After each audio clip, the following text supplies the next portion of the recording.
pelo nome, sou péssima para nome, só com quem eu convivo diariamente, que eu guardo ali, né? Mas pelo rostinho eu conheço bastante de vocês. Então eu sou fonoaudióloga, sou formada há 15 anos e tenho um carinho muito grande pela educação. Eu sempre digo que se eu não tivesse escolhido a fonoaudiologia, eu teria escolhido estar dentro de sala de aula. E agora eu estou começando a encontrar esses dois mundos, sabe? Conseguindo juntar todo o meu conhecimento desses 15 anos aí de fono e trazer isso para a educação. E isso tem me deixado muito motivada, porque eu consigo enxergar algumas possibilidades e eu quero compartilhar isso com vocês, tá joia? Então, olha, nesses 15 anos eu iniciei trabalhando na educação. Eu trabalhei 5 anos dentro da Secretaria de Educação de Anchieta, né, lá atrás. Alguns de vocês eu conheço ainda lá de trás. E a minha função era lá avaliar os alunos que vocês identificavam lá na sala de aula que alguma coisa não estava bem, né? Esse aluno, ele está fugindo ao que é esperado, né, de padrão, que não, a gente vai ver que não existe isso, né?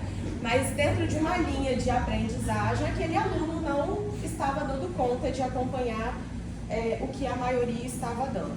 Então, esses alunos vinham, eu fazia avaliação e depois eu dava um retorno para a família e para a escola. Então, eu ia à escola, acompanhava esse aluno dentro da sala de aula, via como é que ele estava, dava dicas de adaptação de material, né, de formas, de possibilidades, de forma de melhorar essa aprendizagem, não da parte pedagógica, porque eu sei que isso vocês fazem muito bem, né, e tem muita competência para isso. Então, o que eu vou falar aqui não é da parte pedagógica, e sim da parte clínica, mas que vai dar um empurrãozinho aí, né, nessa aprendizagem. Então, eu optei por falar, né, sobre neurociência, porque uma das minhas formações, né, de especialização é em neurofuncional. Então, como esse cérebro funciona, como esse cérebro se organiza, para que a gente possa ter todas as funções, né, ativas no nosso corpo. Então, a neurociência para a educação e a aprendizagem. E não tem como a gente falar de neurociência e do funcionamento do cérebro sem a gente compreender o que é comportamento. E aí, assim, para vocês, o que é comportamento? Eu gosto de ir falando e participando, que vocês falem também, para a gente ir construindo isso. Mas eles falam bem, né? O que é comportamento, gente? Forma de agir. Olha, Oi? A forma de agir mesmo. A relação do indivíduo no meio no qual ele está inserido. Isso aí, relação do indivíduo com o ambiente. É exatamente isso, a relação do indivíduo com o ambiente. Então, tudo que a gente faz é comportamento. Se eu como, é comportamento. Se eu falo, é comportamento. Se eu ando, é comportamento. E não simplesmente o fato de saber se comportar em uma festa, em um evento. Não é esse comportamento, né? E sim o comportamento da função analítica mesmo, comportamental. E aí, por que não tem como falar de neurociência sem falar de comportamento?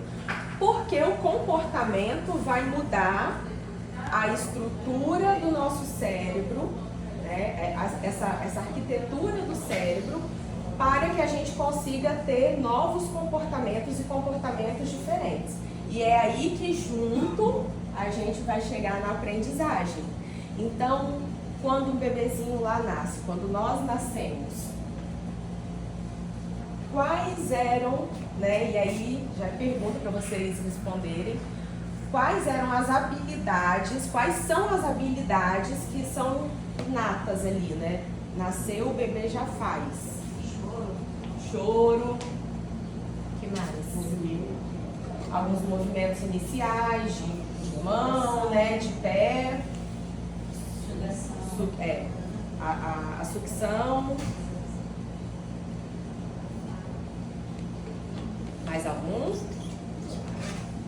Então, por muito tempo, pensava-se e sabia-se que eram esses daí mesmo, né?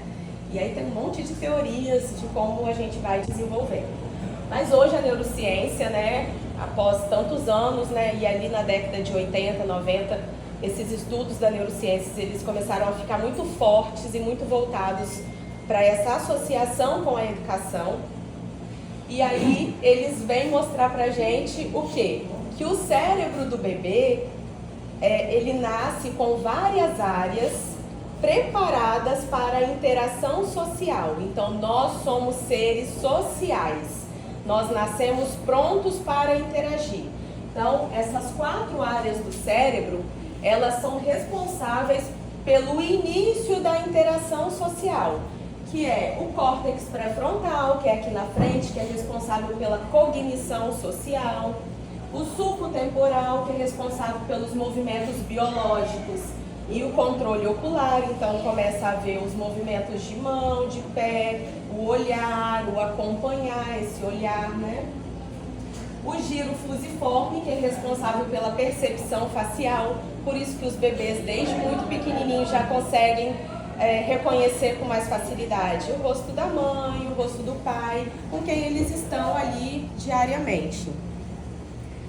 E a amígdala, que é responsável pelo reconhecimento das emoções. Então, olha, ali ao nascimento, nós temos áreas importantes preparadas para fazer o bebezinho ter as melhores experiências ou todas as experiências do mundo. E aí a gente vai ver que não necessariamente por ter nascido com essas áreas preparadas para a interação, necessariamente essas áreas funcionarão adequadamente. E é aí que a gente vê, por exemplo, uma criança de 1 ano e meio que a gente já observa dificuldade na interação social, e aí começa a acender alguns pisca-alertas pra gente, né? Opa, atenção, alguma coisa que não tá indo bem. Então esse negócio de vamos esperar mais um pouco, não, vamos investigar logo, porque o cérebro está preparado para ser social, para estar com pessoas, gostar de pessoas. Então, essa coisa de que, olha, o bebê, ele, por conta da pandemia, a gente não saiu de casa, a criança não teve contato. Então, assim, mas teve contato com o pai, com a mãe, com o avô, teve contato com alguém, né? Então, o cérebro social está ali. Então, o bebê, ele vai responder, né? E ele inicia esse processo de aprendizagem porque nós temos algo chamado redes neurais. Vocês já ouviram esse termo? Redes neurais? O que vocês entendem como redes neurais? É alguma coisa com neurônios, né? Mas essas redes ligadas aos neurônios. Rede a gente entende, vamos pensar na rede lá do pescador, né? É algo que está interligado ali. E aí neurais, os neurônios que estão interligados. Então o que isso quer dizer pra gente? Que a gama de neurônios que nós temos, independente da área que ela está e executando a função que está, por exemplo, na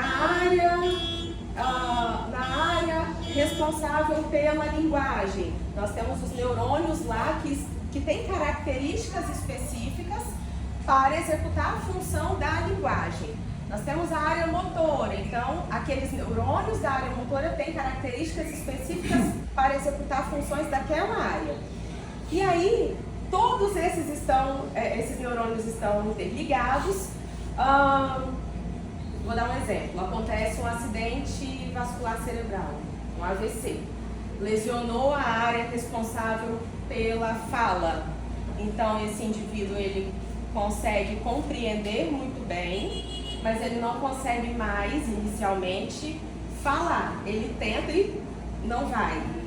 E aí, o que a gente vai fazer? Essa pessoa está, fardada a não falar nunca mais? Como que é para a neurociência. E eu estou pegando um exemplo assim, bem amplo, né, de lesionar uma área para que vocês compreendam e a gente consiga trazer isso para dentro da sala de aula, para as nossas crianças.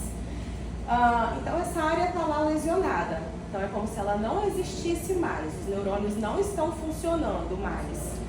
Então a gente precisa trazer neurônios de outras áreas ali pela rede neural para vir fazer a função dos neurônios que não estão mais funcionando. Então a gente consegue, estimulando áreas próximas, fazer com que esse neurônio venha executar a função. Exemplo, nós temos uma área próxima à área da fala, que é a área da prosódia. O que é isso? É esse tom de voz que a gente consegue fazer e a gente não deixa a fala ser robotizada. Então a gente consegue falar e ter toda uma entonação, né? E dependendo do que a gente vai observando em quem está nos ouvindo, a gente vai mudando o tom de voz e tudo mais. Ou a informação que a gente quer dar, se é uma informação mais séria, eu vou ter um tom de voz adequado àquilo. Então, essa prosódia, ela está muito relacionada à musicalização. Então, se eu pego esse indivíduo que teve essa área lesionada e começo a trabalhar essa comunicação dele através da musicalização e dessa prosódia, eu consigo melhorar, não deixar ele ali 100%, mas eu consigo melhorar a capacidade de fala dele. Eu consigo, ao invés de falar água, aí ele não deu conta, a gente vai trabalhar isso com a prosódia. Água. E às vezes alongando esse som para água, isso vai facilitar e vai começar a estimular outros neurônios que a princípio não eram responsáveis por isso. E aí vem fazer a função desse que não existe mais. E aí isso tem tudo a ver com a nossa aprendizagem, com estar na sala de aula diante de 20, 30 alunos, uma média aí, 20 alunos, 25, de crianças que aprendem de formas diferentes, porque nós aprendemos de forma diferente. Por isso que nós somos seres diferentes. Nós aprendemos diferente, nós pensamos diferente, agimos diferente, mas nós agimos diferente a partir do que é motivacional pra gente. Deu para compreender até aqui? Então, olha, como que a gente vai fazer a seleção das informações ali ao nascimento? Nós temos aquelas áreas ali iniciais funcionando, né, adequadamente. As informações começam a chegar para o bebê o tempo inteiro. E aí eu falo bebê porque eu estou tentando me referir sempre ali ao início do funcionamento do cérebro, mas isso vai acontecer ao longo da vida. Então, as informações estão chegando por vias sensoriais. Quais são as vias sensoriais? Visão, audição, tato, né, sistema vestibular. Então, todas essas informações estão chegando. Se a gente só absorvesse, aliás, se nós absorvermos tudo que chega o tempo inteiro pelas vias sensoriais, provavelmente a gente teria pouco tempo de vida, porque o nosso cérebro não aguentaria, né, ficaria sobrecarregado, a gente não conseguiria processar todas as informações. Então, é necessário que o bebê comece a fazer uma seleção do que é importante para a vida dele. Então, como que é feita essa seleção? Nós temos ali, então, um monte de informações chegando. Nós precisamos selecionar aquilo que é importante para a nossa sobrevivência. Para a nossa sobrevivência enquanto indivíduo. Então, o bebezinho, ele vai selecionar aquilo que necessariamente vai fazer com que ele se desenvolva. A alimentação, o choro, a comunicação e por aí vai. Hoje, e aí eu vou até dar um exemplo de ontem que eu achei fantástico. Ontem eu cheguei aqui para dar para ter esse momento também com os professores e estava havendo um momento de discussão sobre a classe de vocês, a classe profissional de vocês, né? E do que se espera para o futuro de vocês. E aí todo mundo estava muito empolgado e falando. Eu falei, como que eu vou entrar aqui? Ninguém vai me ouvir mais, acabou aqui. Como que eu vou entrar aqui? Eu fiquei ali no cantinho, pensando e analisando. Falei, gente, mas isso tem tudo a ver com o que eu vou falar. Porque, olha, a gente está falando da motivação. O professor, ele estará motivado quando ele tiver respostas e segurança sobre o que vai acontecer no futuro dele, sobre o que vai acontecer o ano que vem. Então, isso vai trazer uma motivação que é necessário para a sobrevivência de vocês enquanto indivíduos, enquanto profissionais. E tem tudo a ver com neurociências e com aprendizagem. Tudo a ver. Porque os nossos alunos na sala de aula, eles precisam dessa motivação. Essas respostas que professores queriam ontem, que eram uma forma de segurança para a continuidade da profissão nos anos seguintes, é isso que a gente tem que encontrar nos nossos alunos. Nós temos que encontrar isso neles. Olha, esse aluno não está aprendendo. O que está acontecendo? Não, esse aluno já fez uma investigação, não tem um laudo. Então, o que pode estar acontecendo? Como que é a vida dessa criança? Vou dar um exemplo. A criança dormiu 1h da manhã, acordou 5 horas para ir para a escola, não dormiu nada, né? Sabe Deus em quais condições. Acordou, não teve um café da manhã, né? Não comeu e vai para a escola. Qual é a motivação principal de sobrevivência do indivíduo? Desse indivíduo? É aprender? É sentar e fazer a atividade? Não é, porque provavelmente a necessidade dele, enquanto indivíduo naquele momento, é descansar, se alimentar. Então, mesmo que ele não se dê conta disso e as atitudes dele não sejam planejadas para isso, o comportamento vai responder ao que o cérebro vem selecionando como prioridade para a sobrevivência, para essa motivação. Então, essa motivação, essa palavrinha eu quero que vocês guardem no coração de vocês, a motivação de cada um. Nós precisamos encontrar essa motivação. Se o meu aluno não aprende desse jeito, como que eu posso transformar esse conteúdo que dentro das normas é necessário que ele aprenda, para então passar de ano, é necessário que ele aprenda isso.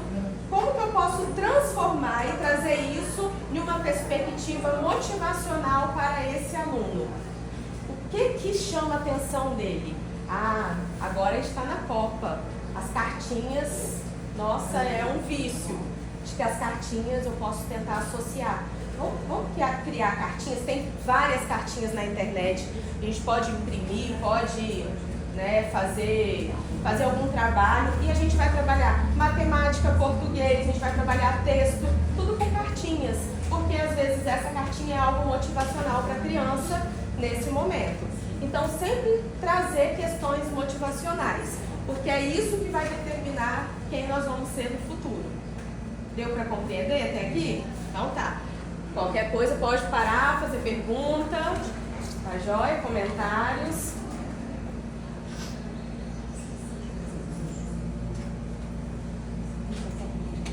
Então isso aqui eu já acabei falando sobre o comportamento, a ação motivadora e a seleção. Só faltou falar da poda neural. Vocês sabem o que é poda neural? Já ouviram falar? Poda neural. Isso. Alguma coisa foi podada ali. Um neurônio foi podado ali. Quem falou bloqueio? Arthur. Acho que foi Arthur. Quem falou bloqueio? Quem falou bloqueio? Às vezes falou lá. Olha, poda neural, voltar um pouquinho para ajudar na compreensão. Quando eu falo que nós, o bebezinho lá, ele está recebendo estímulos o tempo inteiro ali, desde o nascimento, por vias sensoriais, chega um momento que o cérebro precisa selecionar o que é importante do que não é importante. É como se fosse deletar o que não é importante para abrir espaço para informações importantes. Então, todos nós passamos pelas podas neurais. A poda, uma das podas mais importantes, né, acontece em torno de 1 ano e 6 meses. A maioria de nós passamos por ela ilesos, né, sem trazer danos, mas tem crianças que passam pela poda neural e acabam tendo algum atraso de desenvolvimento. Então, como que vou dar um exemplo que provavelmente vocês já ouviram. Uma criança que falava algumas palavras e parou de falar. Dava tchau e parou de dar tchau. Mandava beijo, parou de mandar beijo. Brincava, tinha mais interesse por algum brinquedo e a partir ali em torno de 1 ano e 6 meses, 1 ano e 7, 8 meses, perdeu essa habilidade.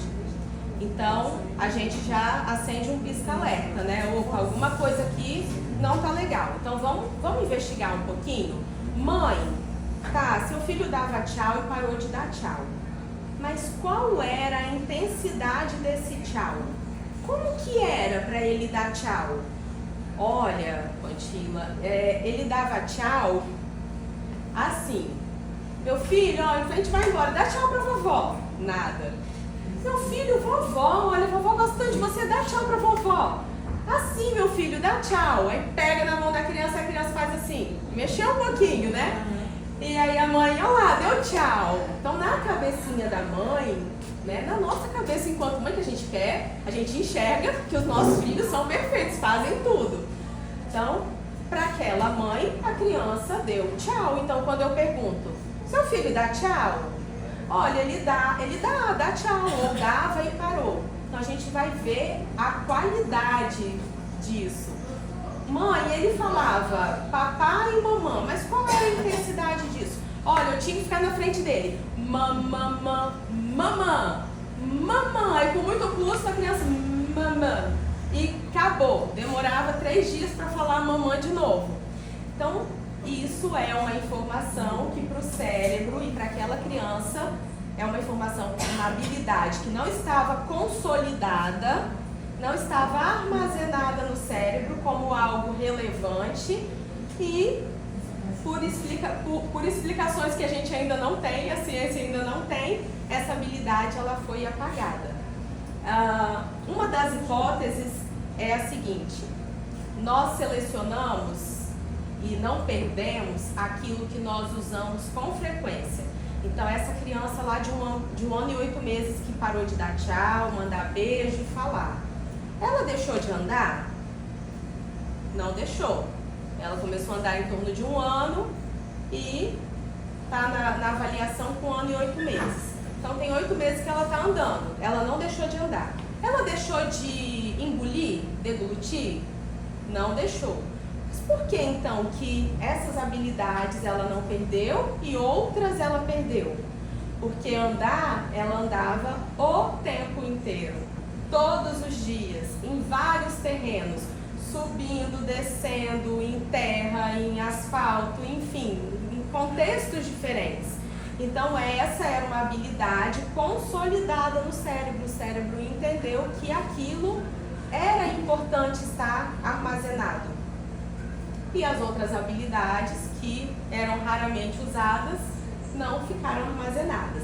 Daí a explicação, por exemplo, por que quem aprende a tocar um instrumento nunca mais esquece? Pode ficar sem tocar, o dia que pegar lá no violão vai tocar com facilidade. Quem aprende a dirigir pode ficar sem dirigir, o dia que precisar pegar vai dar conta. Quem anda de bicicleta, aprendeu a andar, passa um tempo sem andar e consegue andar. Porque essa informação ficou consolidada consolidada no cérebro. E o exemplo que eu gosto de dar é o seguinte: vamos supor que eu sou um neurônio e aí eu estou aqui no cérebro, então como uma mata fechada, o cérebro é a mata fechada e eu sou o neurônio que preciso atravessar essa mata e chegar lá do outro lado. Eu olho à minha frente, não existe nenhum caminho aberto para que eu possa passar. Então eu sou um neurônio que estou exposto a uma nova informação. Então eu preciso aprender essa nova informação, esse estímulo novo. Então eu preciso abrir um caminho aqui nessa rede neural.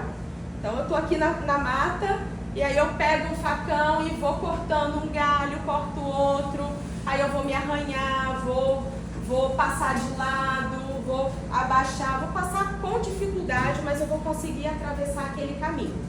No segundo dia, quando eu vou passar pelo mesmo caminho, eu corto mais um pouco de galho, já não vou me arranhar tanto, o solo começa a ficar firme, ali já não nasce mato à medida que a gente vai passando, né? Que eu vou passando ali constantemente. Então, consegui abrir um caminho aqui, o caminho da aprendizagem. Agora eu consigo fluir na minha rede neural com facilidade. Eu consigo passar por esse caminho. E mesmo que eu fique 1 ano, 2 anos, 10 anos sem passar por esse caminho, o dia que eu chegar aqui ou um outro neurônio chegar aqui, nesse local da mata, para executar essa habilidade, a gente vai saber que, opa, alguém já passou por aqui, porque tem traços de um caminho aqui, mesmo que a mata tenha crescido, que os matos estejam, né, tomando ali, fechando, o sol já não entra, mas a gente consegue saber que ali já havia um caminho. Por quê? Porque a habilidade foi consolidada. Então, é isso que a gente precisa levar para dentro da sala de aula para a aprendizagem. A consolidação da habilidade que a gente está ensinando. Quando eu falo habilidade, quer dizer um conteúdo pedagógico que vocês planejam. Então, a gente precisa estar exposto à repetição. Mas, Pantila, então todo dia eu vou pegar a mesma conta de matemática e vou dar lá para essa criança fazer? Não, não é isso. Todo dia eu vou passar a mesma leitura do mesmo conteúdo? Não, não é isso. Então, estou aqui explicando uma disciplina para a turma, depois a gente vai fazer uma atividade. Na minha próxima aula, não necessariamente eu precise colocar a mesma atividade ou outra atividade, mas eu tenho que relembrar, falar disso, colocar a pessoa para falar. Então eu posso estar ensinando outra disciplina e, vocês lembram daquela situação assim, né, relacionada à disciplina que a gente quer relembrar. Então, quando a gente faz esse movimento de voltar ao assunto, nós estamos fazendo os neurônios passarem por essas redes neurais novamente. Tá joia? Deu para compreender até aqui? Dúvidas? Algum comentário? Não? Então tá. Pantila, essa poda neural, ela só vai acontecer com 1 ano e 6 meses média? Não. Ao longo da vida ela tem outras idades para acontecer? Eu acho que Tem sim. Ela acontece em torno de 1 ano e meio, depois em torno de 3 anos. Eu acho que depois é em torno de 5 a 5 anos e meio. Então, existem de tempo em tempo podas neurais mais importantes, mas a seleção de informações e armazenamento nós vamos fazer todos os dias, o tempo inteiro. Mas existem essas que são mais marcadas, né? Então, são normalmente o momento que a gente enxerga na criança que alguma coisa não está legal. Ali em torno de 1 ano e meio a 2 anos, olha, essa criança fazia e deixou de fazer. Em torno de 3 para 4 anos, olha, essa criança era de um jeito, a gente viu um perfil de criança e de repente a gente está vendo um outro perfil. Então a gente consegue, a gente vê isso ao longo da vida em vários momentos. Então, olha, nascemos, o cérebro lá preparado, né? Áreas cerebrais prontas para absorver todas as informações. Dentro dessas informações que estão chegando, nós vamos fazer uma seleção de comportamentos. Essa seleção de comportamentos vai mudar a arquitetura do cérebro. E a arquitetura do cérebro modificada vai fazer com que nós tenhamos outros comportamentos. Então, se não existisse isso aqui, olha, de mudança de arquitetura, a gente ia ser a Gabriela. Eu nasci assim, você sempre assim e vou morrer assim, né? Então, a natureza dessa criança é essa, ela vai ser isso, é assim que ela aprende e acabou. Isso aí, esse aluno aí vai dar só para isso mesmo na vida e acabou, né? Mas não, a gente muda a arquitetura do cérebro. Como que a gente muda a arquitetura do cérebro? Olha, eu não estou dentro de uma sala de aula, mas eu estou diariamente com crianças de forma mais individualizada, né? Eu e a criança ali na terapia. E quando eu sento ali no chão com a criança, com um brinquedo e estimulo, por exemplo, a imitação de uma criança, eu estou trabalhando exatamente nisso daqui, na mudança da arquitetura do cérebro. Então, olha a responsabilidade que nós temos quando a gente pensa que nós somos o indivíduo que vai estar ali fazendo toda a mediação para a aprendizagem entre o aluno com o que está aqui, né, de conteúdo, porque nós podemos modificar a arquitetura do cérebro dessa criança, permitindo com que ela tenha mais facilidade ou não para aprender.